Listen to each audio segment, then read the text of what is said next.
예, 반갑습니다. 오늘 저에게 주신 하나님의 말씀은 사도행전 25장 13절에서 27절입니다. 수일 후에 아그리빠 왕과 버니게가 베스도에게 문하나라 가이사랴에 와서 여러 날을 있더니 베스도가 바울의 일로 왕에게 고하여 가로되 벨릭스가 한 사람을 구류하여 두었는데 내가 예루살렘에 있을 때 유대인의 대제사장들과 장로들이 그를 고소하여 정죄하기를 청하기에 내가 대답하되 무릇 피고가 원고들 앞에서 고소사건에 대하여 변명할 기회가 있기 전에 내어주는 것이 로마 사람의 법이 아니라 하였노라. 그러므로 저희가 나와 함께 여기 오면 내가 지체하지 아니하고 이튿날 재판자리에 앉아 명하여 그 사람을 데려왔으나 원고들이 서서 나의 짐작하던 것 같은 악행의 사건은 하나도 제출치 아니하고 오직 자기들의 종교와 또는 예수라는 이의 죽은 것을 살았다고 바울이 주장하는 그 일에 관한 문제로 송사하는 뿐이라. 내가 이 일을 어떻게 사실할는지 의심이 있어서 바울에게 묻되 예루살렘에 올라가서 이 일에 신문을 받으려 하느냐. 한즉 바울은 황제 판결을 받도록 자기를 지켜주기를 호소하므로 내가 그를 가이사에게 보내기까지 지켜두라 명하였노라. 하나 흔히 아그리빠가 베스도를 이르되 나도 이 사람의 말을 듣고자 하노라. 베스도가 가로되 내일 들으시리이다 하더라.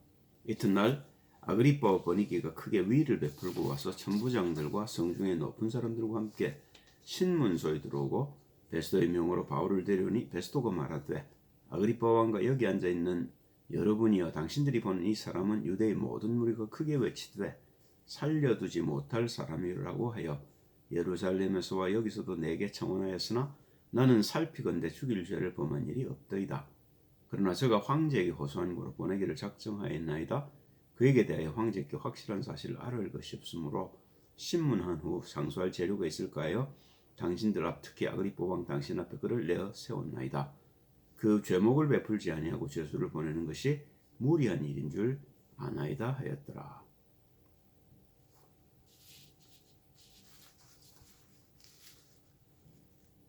예, 종교인 아닌 베스도가 이 일에 대해서 알기가 어렵습니다. 그저 그냥 알기로 그들의 종교와 예수의 죽음과 부활에 대해서 저들이 송사하고 있다는 정도만 아는 거죠. 실제로 그러면 유대인들이 오해하게 된 동기가 무엇일까요? 무엇 때문에 유대인들은 바울을 그렇게 죽이려고 덤빌까요? 그 첫째가 성경에 대한 오해지요. 구원에 대한 오해입니다. 이 사람들은 어떤 생각을 갖고 있었냐면 율법을 지켜서 구원을 받는다고 생각을 했죠.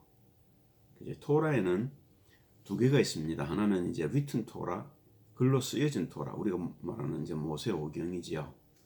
그리고 또 하나는 구전으로 내려온 토라가 있습니다. 그걸 미시나라고 그러는데 그걸 AD 200년경에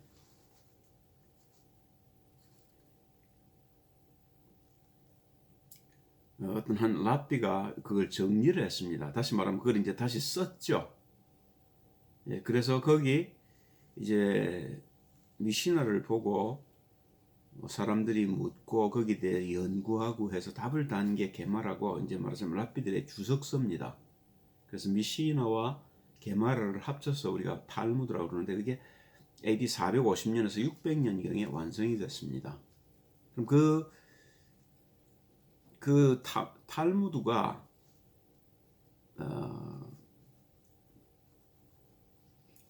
그 논하는 부분들이 있는데요.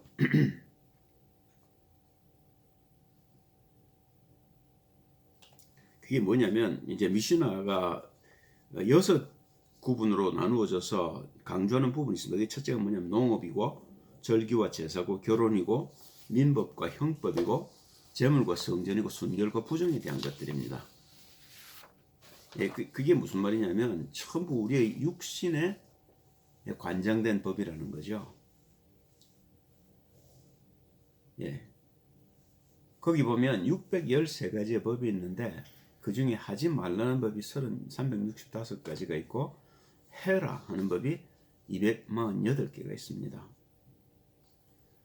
그죠? 그런데 거기에 어긋난 걸 죄라고 생각한 겁니다. 유대인들은. 그러니까 구원에 대해서는 오해가 있었고 죄에 대한 오해가 있었죠. 예를 들면 이런 겁니다. 마태복음 12장 1절 2절을 보면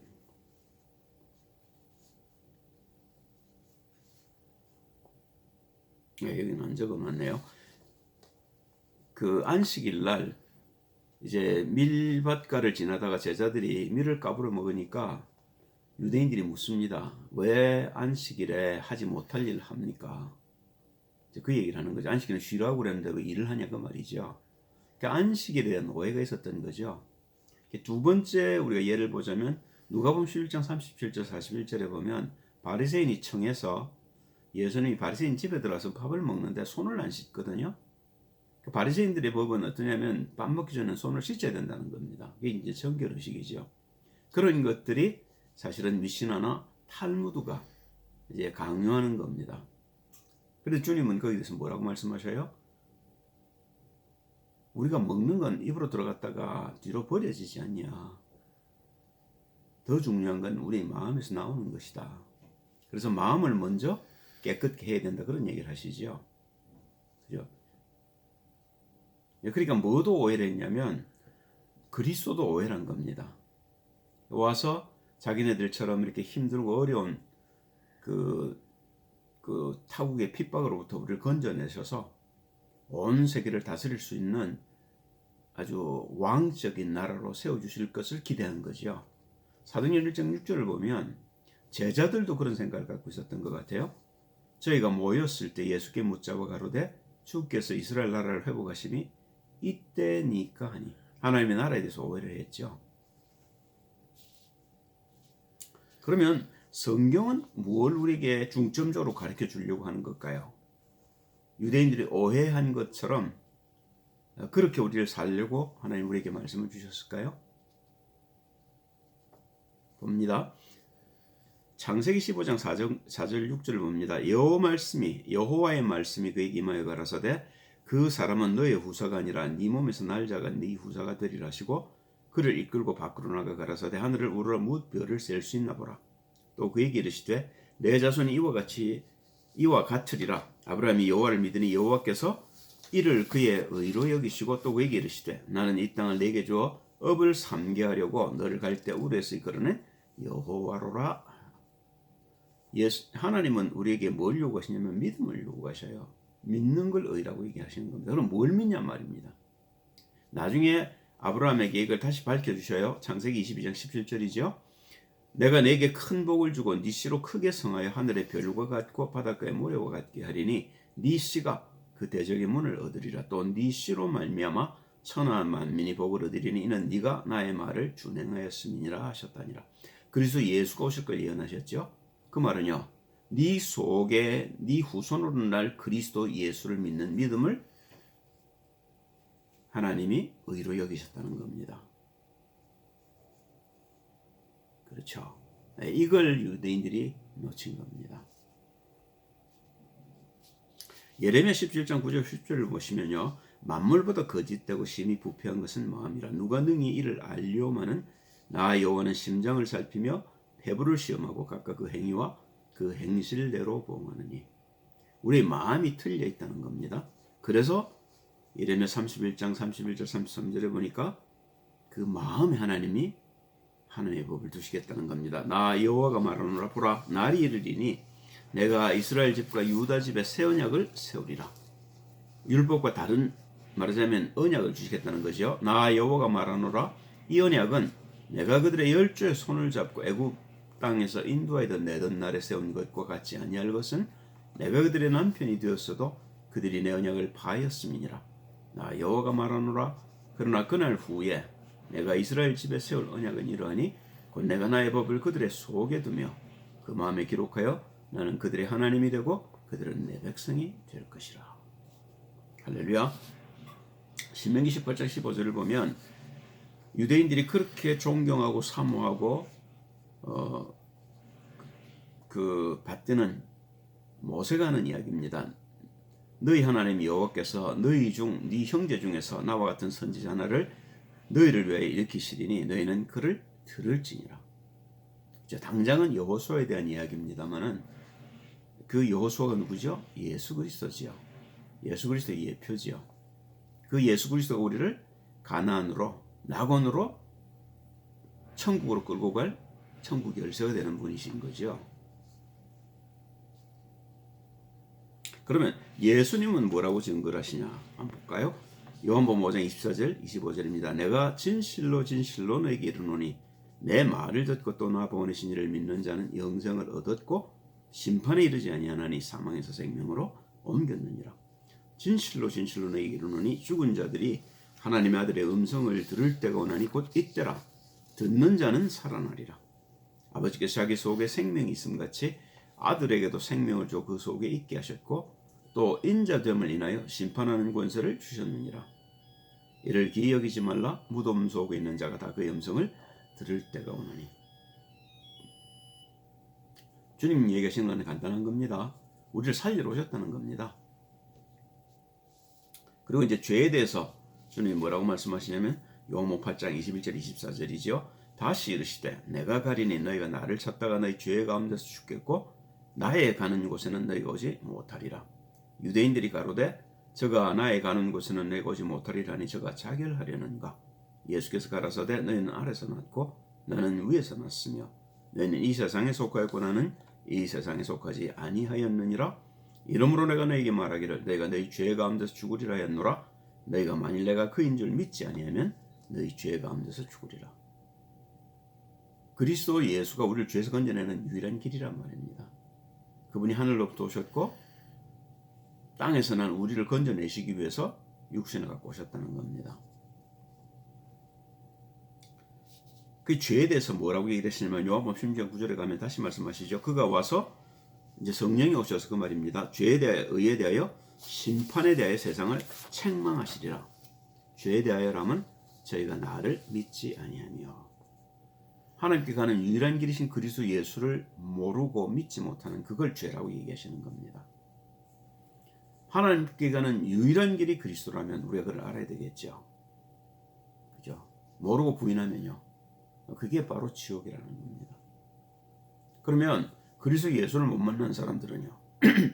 그 사람들이 아무리 종교적으로 높은 관직을 가졌고 대제사장이라 할지라도 하나님을 만날 수는 없다고 얘기하시고 계신 겁니다. 그죠? 이 사실을 바울은 알았고 바울을 고소했던 제사장들과 유대인의 관원들은 몰랐던 거죠. 요한복음 4장 25절 26절을 보면 이제 수가성에서 만난 사마리아 여자가 묻습니다. 여자가 가로되 메시아 곧 그리스도로 하는 이가 오실 줄을 내가 아노니 그가 오시면 모든 것을 우리에게 고하시리다. 예수께서 이르시되 네게 말하는 내가 그로라. 주님은 자신이 그리스도인 것을 드러내셨어요. 요한복음 8장 25절에도 유대인들이 묻죠. 저희가 말하되 네가 누구냐? 예수께서 가라사대 나는 처음부터 너에게 말하여 온 자니라. 창세기 3장 15절부터 얘기하셨던 그 그리스도 예수가 내다 이 말이죠. 마태복음 27장 11절을 보시면 예수께서 총독 앞에 섰음에 총독이 물어 가로되 네가 유대인의 왕이냐? 예수께서 대답하시되 네 말이 옳도다 하시고 내가 왕이다 그 말이죠. 그죠? 아그리파 왕처럼 헤로드 왕처럼 온 게 아니고 우리를 다스릴 우리의 왕으로 오신 그리스도 예수라 그 말입니다.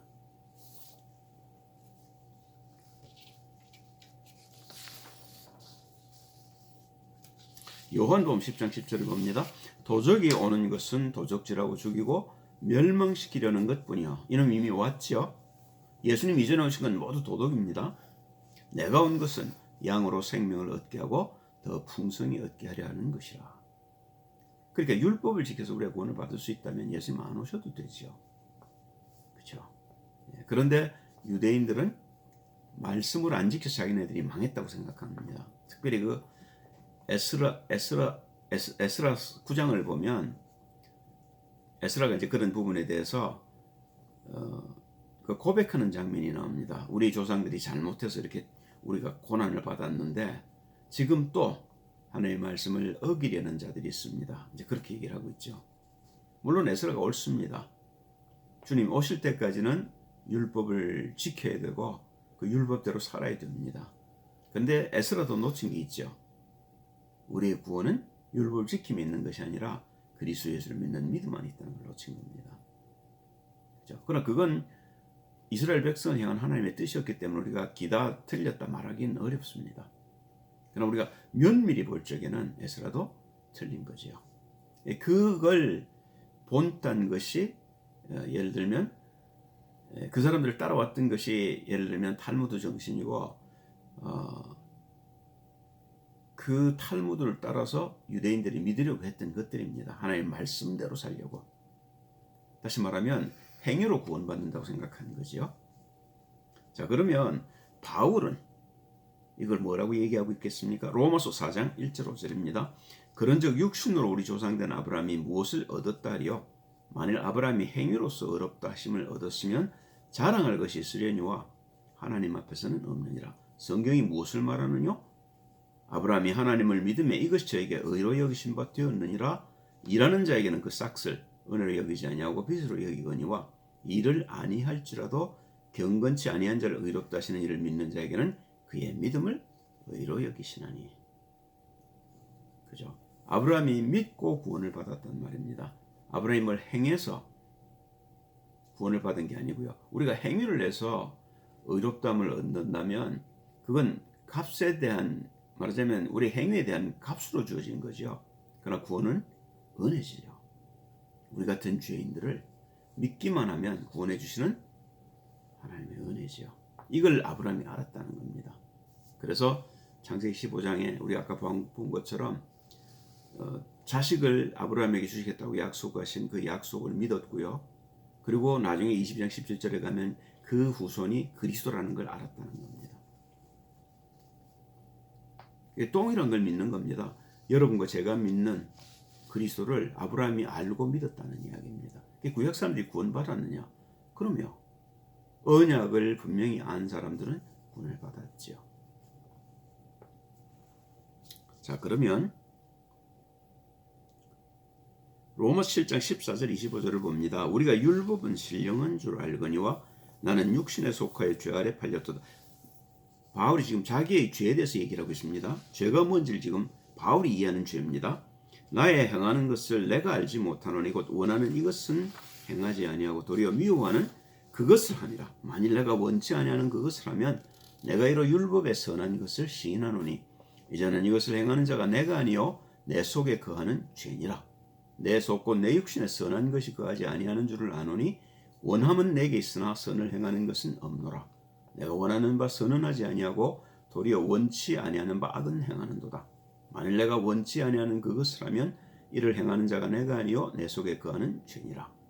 그러므로 내가 한 법을 깨달았노니 곧 선을 행하기 원하는 나에게 악이 함께 있는 것이로다.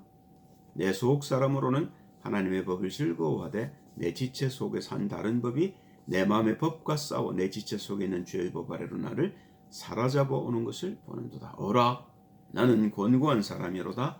이 사망의 몸에서 누가 나를 건져내랴. 우리 주 예수 그리스도로 말미암아 하나님께 감사리로다. 그런즉 내 자신이 마음으로는 하나님의 법을 육신으로는 죄의 법을 섬기노라. 바울이 이해한 죄입니다.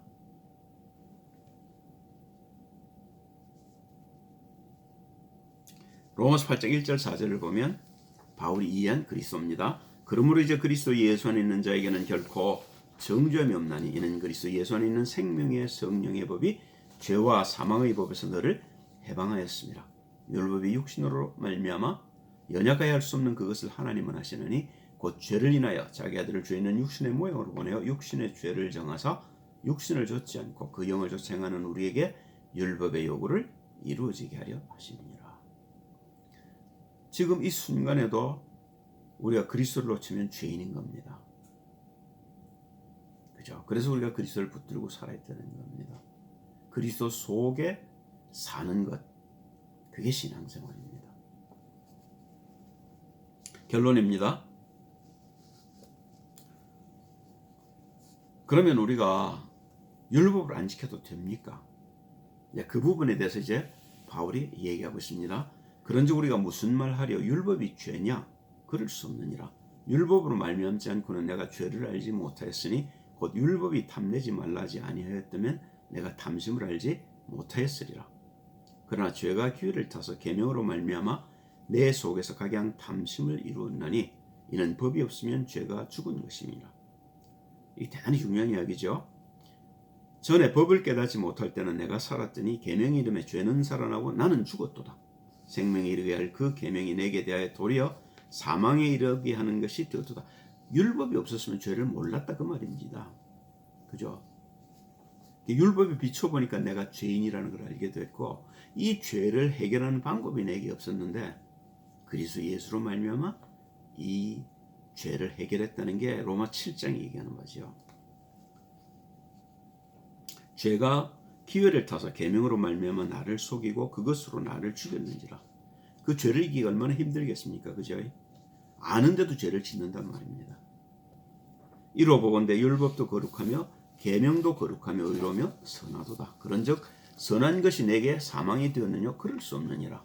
오직 죄가 죄로 드러나기 위하여 선한 그것으로 말미암아 나를 죽게 만들었으니 이는 계명으로 말미암아 죄로 심히 죄되게 하려 함이니라. 그죠?